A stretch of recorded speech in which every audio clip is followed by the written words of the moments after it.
Пред българските популярни личности винаги стоят два страшни проблема. Първият е как медиите постоянно да отразяват живота им.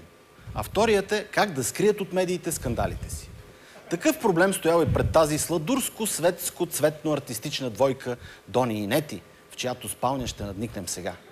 Те току-що си били родили едно сладурско-светско-цветно-артистично бебенце и това обтегнало взаимоотношенията им. Ох, това детенце направо ми къси нервите! Стояно реве и не знам какво да правя. Е само на 5 месеца. Знаете какво ще стане, като стане на 5 години? На 50? Тони, моля се, приспи го да не го приспя аз. Ще поудея!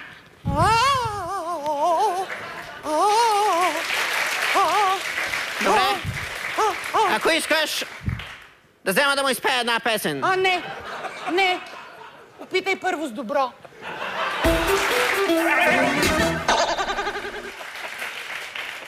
Най-радостно за младите родители било, че заради бебето известно време се радвали на изключително медийно внимание. Добре. Направихме добър пиар покрай това бебе. Снимки в родилното, после вкъщи. Първи зъбки, първо накване, първо... Медиите доста ни отразиха. Те обичат такива лигави истории. Неприятно е само, че бебето изисква някакви грижи, трябвало да се храни, да му сменеш памперсите, моля те, вземи го. Гледах някаква реклама за някакви супер яки памперси. Смисъл? Попиват до 30 литра течност. Супер! 30 литра, супер! Готиното е, че бебето хем остава сухо, хем не може да помръдне.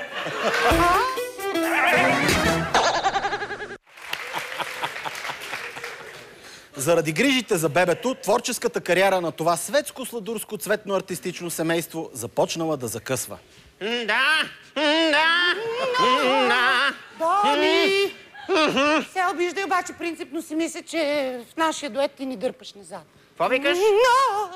Визията ти е странна и имаш бах ти неприятния глас. Ти ли ми го казваш? Грачиш като Уди Кълвача. Хората ни харесват само заради мен. Виж го, ако трябва да съм честен, на мен изобщо не ми се пее с теб. Извинявай, ма ти пищиш като пленена чайка.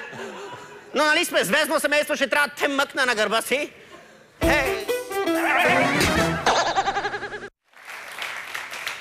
Двамата родители много се дразнали, че медиите отразяват не само тяхното бебе, но и бебетата на други известни хора.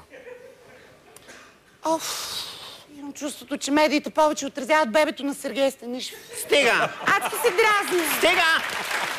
Тия Станишеви се правят пиар с бебето. Да, бе, ние, защото изобщо не си правим.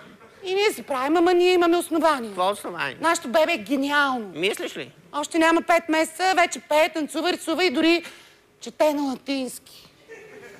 За сега само на ум. Защото още не може да говори, но всяко нещо с времето си.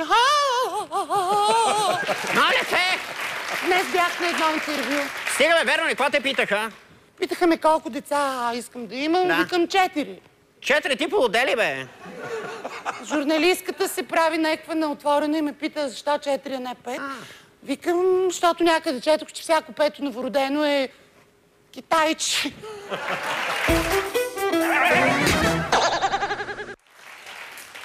Взаимоотношенията между двамата се изострили и те стигнали до взаимни нападки. Не ти, дразна се, че постоянно ми дудне, че твърдиш, че не съм добър баща, там ме изнервя. Не си добър баща. И добре, бе, дай ми добро дете и ще видиш какво значи добър баща. И не ти трябва да пускаш телевизия на детето, защото се обоначва. В смисъл? Да не искаш като проговори първите ми думи да се Бойко Борисов. Ай, съкъм са приказки. Постоянно ме е страх, че когато изляза от стаята, бебето ще падне от леглото, а аз няма да го чуя. Спокойно, няма проблем, ще го чуеш. Взел съм мерки. Махнах килима от пода.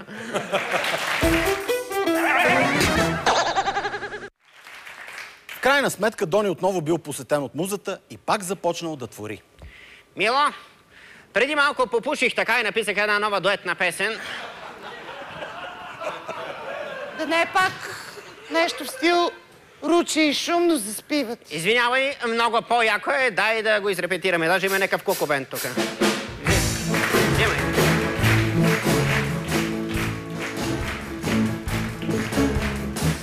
вечер аз съм глупава и искаш да ти правя омлет. Да, омлет.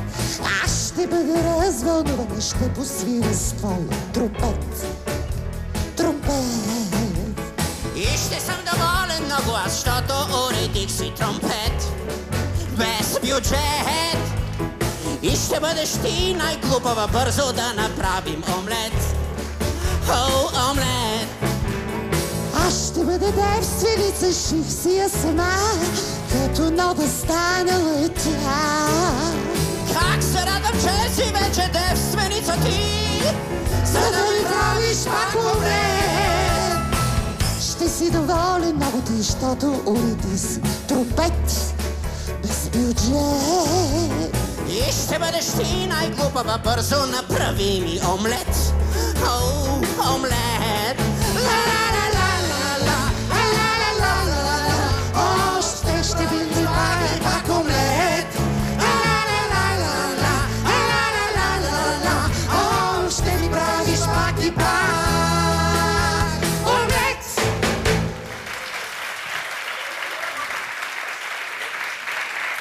Но това парче ще стане голям хит. Предчувствам го с фибрите на цялото си тяло.